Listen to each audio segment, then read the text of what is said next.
Litchfield County continues their cleanup after the Independence Day storm rocked this area. I'm Glenn Kittle. More on what the city of Torrington wants folks to know about trash pickup, as well as what state leaders are saying about folks getting taken advantage of. That's coming up on Fox 61.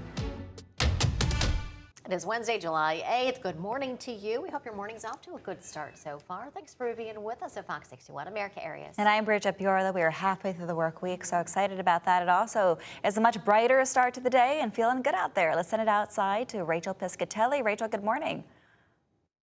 Now, let's go outside to the New England Patio and Hearth Outdoor Studio.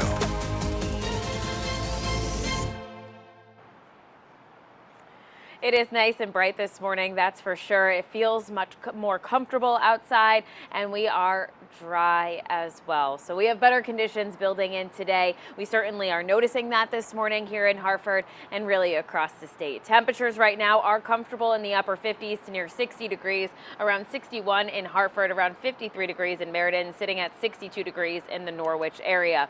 Looking at our day planner for today, it is mostly sunny throughout. We're not expecting much in the way of cloud coverage, let alone humidity this afternoon as temperatures move into the lower 80s to the mid 80s towards our inland communities. It's a brighter afternoon and comfortable towards this evening as temperatures roll into the 60s. So heading to the beaches today, here's a look at your beach and boating forecast. High tide happening this morning and then again around 4:30 through about 6 o'clock. That water temperature started to get warm around here, even warm enough for me to go in at 70 degrees currently. Our winds today anywhere from 5 to about 15. There may be an occasional gust along the shoreline closer to about 15 to 20 miles per hour. Waves should remain around 1 to 2 feet. And we are looking at a UV index today that is high at a 9. Next couple of days, though, we are going to build in that heat and humidity for our Thursday. So real summertime warmth back into the forecast. Feels like temperatures up around 90 degrees. And we are going to bring in an isolated thunderstorm chance in the afternoon, too. Really washing the timing anywhere between about 12 and 4 o'clock. Into our Friday, more of the same with higher humidity. So it's going to be a muggy night Thursday into Friday. Friday afternoon, we're going to get those numbers back up into the mid to upper 80s. So a couple of nice beach days, but we do have to watch those skies for a couple of thunderstorms too. We'll detail where we go from here. You'll walk you through that hour by hour coming up in just around 15 minutes. Let's check in with the roads this morning now as we look to our North Stonington area, which is dealing with a closure now. This is going to be over towards both directions here, 201 between Norwich and Westerly Road and Corner Road. This is closed, reported at about 4 o'clock this morning because of a pole down. Taking a live look outside over in Meriden, we did have some earlier road work that is cleared up for the morning commute, and your drive is reflecting that this morning. So Cromwell to New Haven back down to around 24 minutes as for your drive, and Rocky Hill into Hartford is around 6. So over to you. Thanks. 6:03 right now, and as of right now, only about 550 Eversource customers are without power. That is a massive improvement from 48 hours ago, when that number was more than 36,000. Those outages happened after the strong winds from the 4th of July storm took down hundreds of trees and even ripped some of them from its roots. Yesterday, Eversource had about 200 crews in Harwinton alone. People in town say they still can't believe the devastation. We've been through a few hurricanes, some heavy storms, and winter storms, ice storms. Nothing like this. I've never seen anything like this. It's Saturday night, here it is Tuesday night. For the damage we've had, to possibly have power tonight, I think it's pretty incredible, honestly. The devastation here in Harwinton is really heavy. Some real frustration with Eversource in terms of coordination, getting the folks here. Eversource says it was staffed for the predicted severe weather, but that the storms turned out to be more extreme than forecasted. Harwinton First Selectman Michael Chris says that the slow removal of downed trees endangered lives. 3 o'clock in the morning, myself and my public works director and my team were out here lifting wires just so that fire trucks could get through because we had a person going into cardiac arrest. And they're trying to get to the house, but they can't get there because the wires were never removed. Eversource says it also has its community relations team on the ground there to work out with town leaders. Well, this morning, as people all across Litchfield County continue to clean up from the Independence Day storms, officials have some advice when it comes to removing debris from your property and also how to document the damage. We're checking in with Fox 61's Glenn Kittle. A lot of damage there in Torrington, so this is a really important information for folks. Glenn, good morning.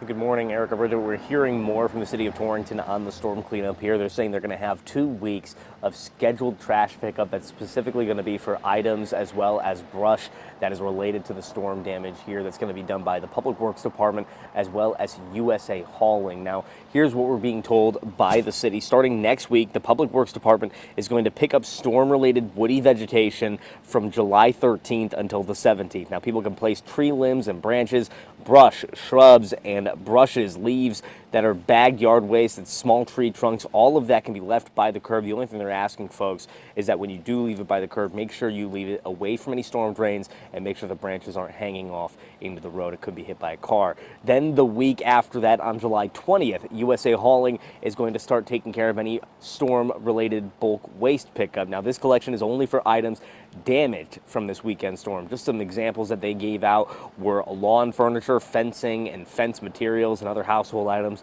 once again, that were damaged by the storm. Those are all fair game to throw on your curb. Then residents must obtain a storm bulk waste permit before collection. That information to get that is available on Torrington's city website. And there's also only 1 pickup truck load per household limit on the storm-related bulk waste. So if you have any of that, just make sure it's 1 pickup truck load limit per household. They're also going to be suspending the regular bulk waste pickups that were scheduled for that week so people can wrap up this storm damage trash as fast as possible. And if you have any storm damage that has been done to your home, Senator Richard Blumenthal wants people to do all of they can to document the insurance claims and have them well documented. He says disasters like this can open the door for companies to take advantage of people.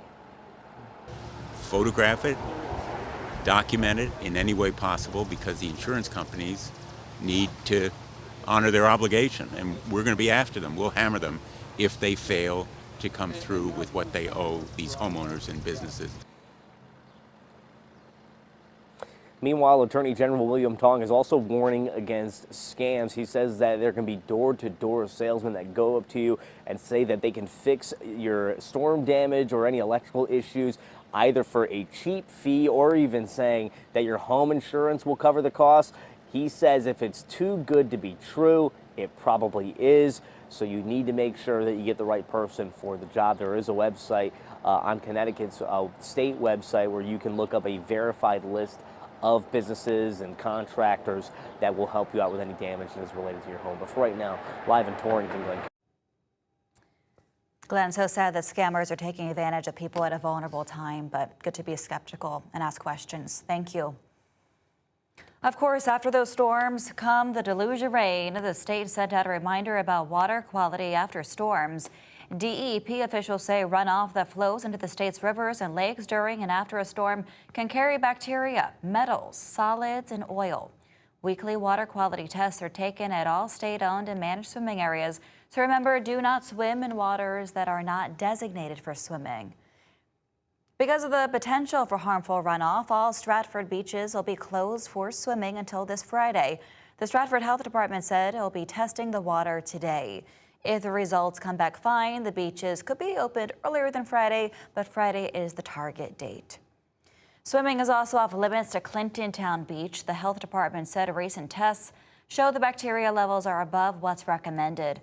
The beach will remain open along with its amenities. Officials say they will monitor the water quality and reopen when levels return to normal. State officials say mosquitoes in Milford have tested positive for the West Nile virus.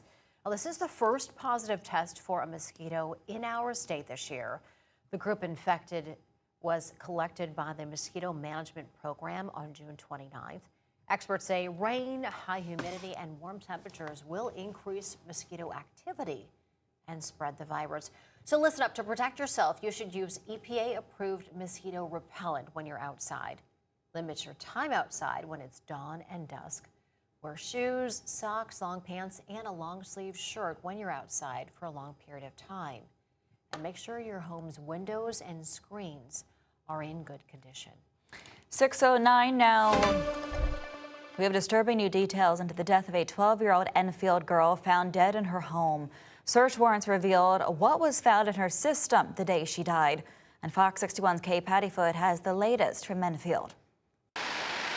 Neighbors tell me the death of Eve Rogers really shook the community. The owner behind this fence says she created it to honor her. It's been nearly 5 months since the 12-year-old died, and we are still learning new details from the case. Investigators are requesting search warrants for the following: Amazon, CVS, Snapchat, and Meta. The report says Eve and her stepdad communicated on apps like Facebook and Snapchat, but police aren't able to find messages, pictures, or videos. Additionally, messages on Snapchat delete after a day, which is why that app is a part of the investigation. The report also found a number of electronically stored records and information, payment info, and transaction history associated with a CVS Caremark and Amazon account from January to March. Police want to access all of these records because they believe there is evidence of the offenses of murder, sexual assault, and risk of injury. The warrant goes into detail about sleep aid pills, which are identified as blue gel capsules. According to the warrant, the pills were located next to Federline and Rogers' mother's bed. The bottle's active ingredient in the pills is diphenhydramine. It was reported that the 12-year-old was given this medication to help her sleep. In regard to Rogers' toxicology report, she had a lethal amount of diphenhydramine in her blood. She also had Prozac, which she was not prescribed. The report says Eve had 23,000 nanograms per milliliter of diphenhydramine in her blood, which is 5 times the lethal amount for a child. At this point, investigators cannot say how a large amount got into her system or her exact cause of death. I do want to reiterate that Eve's stepfather, Anthony Federline, has not been charged with murder, but he is facing sexual assault charges. In Enfield, Cape Hattie, Fox 61. 6:11 right now, and we have breaking news from across the Middle East. President Trump has announced the ceasefire is over. Now, this comes after Iran has launched retaliatory strikes in Bahrain and in Kuwait.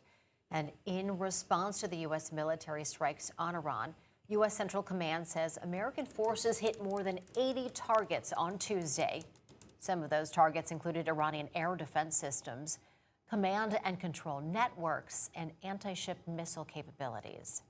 The U.S. says the strikes are in retaliation for Iran's attacks on several commercial ships near the Strait of Hormuz.